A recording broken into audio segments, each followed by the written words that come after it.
कांग्रेस नेता राहुल गांधी की संसद सदस्यता रद्द हो चुकी है, जिसके बाद कांग्रेस पार्टी ने हल्ला बोल दिया है। पूरे देश में जगह जगह कांग्रेस नेता और कार्यकर्ता लगातार प्रदर्शन कर रहे हैं।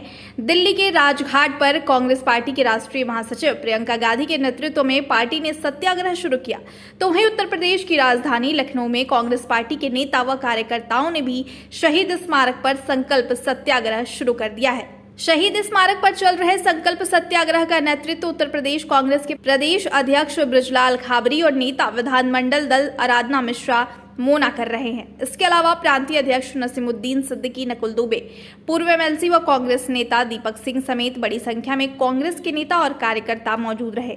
इस दौरान कांग्रेसियों ने हाथों में राहुल गांधी की तस्वीर लेकर जमकर नारेबाजी किया।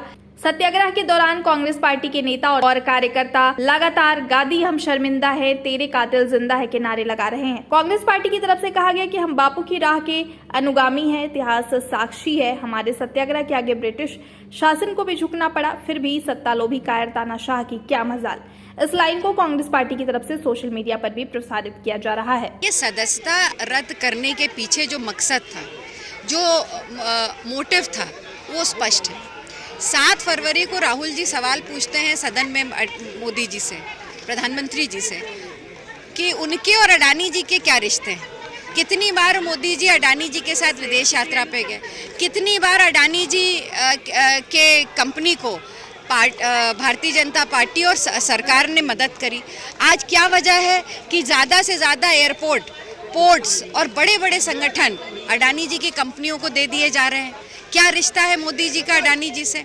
ये सवाल राहुल गांधी जी ने सदन में पूछा प्रधानमंत्री जी से। जवाब देने के बजाय 16 फरवरी को एक पुराने मामले में, जो कि 2019 के पहले का मामला था, जिसमें पिटिशनर जो था उन्होंने खुद अपने ही मामले पे स्टे ले रखा था, वो स्टे विकेट करने की एप्लीकेशन देता है और सुनवाई 20 तारीख से शुरू हो जाती है।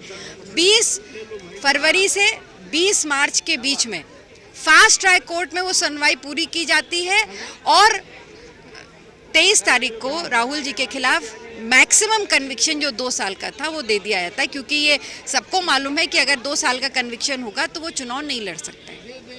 उनकी 24 घंटे के अंदर सदस्यता समाप्त कर दी जाती है। आखिर इसके पीछे मकसद क्या है? क्योंकि मोदी जी अडानी जी पे अपने रिश्ते पे जवाब नहीं देना चाहते हैं, उन जवाब से बचना चाहते, ना सदन के अंदर जवाब देना चाहते, ना सदन के बाहर जवाब देना चाहते। इसलिए राहुल गांधी जी को चुप कराने का प्रयास था उनका, कि वो सदन में फिर से इसको ना उठाएं, और इसलिए उनकी सदस्यता को समाप्त करा गया।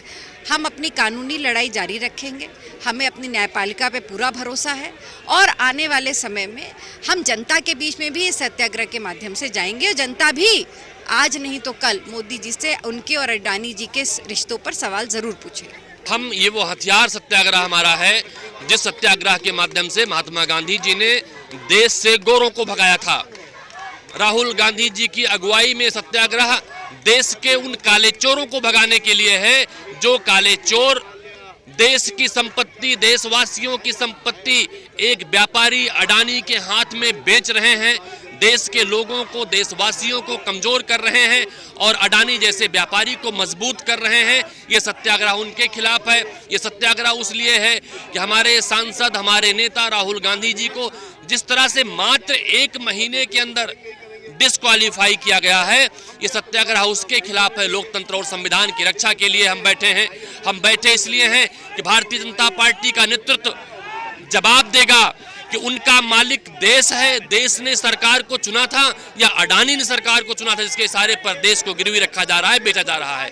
ये सत्याग्रह लगातार देश को न्याय मिलने तक, अडानी और मोदी के भ्रष्टाचार को उजागर होने तक, संविधान और लोकतंत्र की रक्षा तक जारी रहेगी।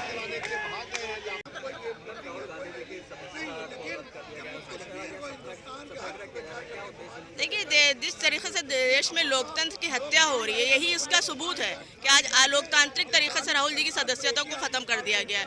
आज उसी के विरोध में हम सब यहाँ बैठे हुए हैं, सत्याग्रह कर रहे हैं। नहीं, ये लड़ाई सत्य की लड़ाई ही चलती रहेगी। जिस तरीके से आज हालात हैं देश के, ये खतरनाक हालात हैं। जब आप एक देश के सबसे बड़े विपक्ष के नेता के लिए सदस्यता खत्म कर रहे हैं, तो ये पूरी जनता के लिए और पूरे देश के लिए, पूरे विपक्ष के लिए खतरनाक है। तो इस तरीके से जो है देश नहीं चलता। ना संस्थाओं का गलत दुरुपयोग करा जा रहा है, तो ये सत्ता की जो है तानाशाही है, और इस तानाशाही के खिलाफ ही राहुल जी लड़ रहे, जिसके लिए उनको ये सजा मिल रही है कि इनके लिए जो है इस तरीके से जो है केंद्र सरकार पीछे पड़ी हुई है। बिल्कुल, वो गांधी परिवार से हैं और स्वतंत्रता की लड़ाई में योगदान है। जिस तरीके से उनके परिवार ने शहादतें दी हैं, वो माफ़ी नहीं मांगे। माफ़ी जो है वो लोग मांगते हैं जो अंग्रेज़ों के तलवे चाटते हैं, वो लोग माफ़ी मांगते हैं। राहुल जी माफ़ी नहीं मांगेंगे।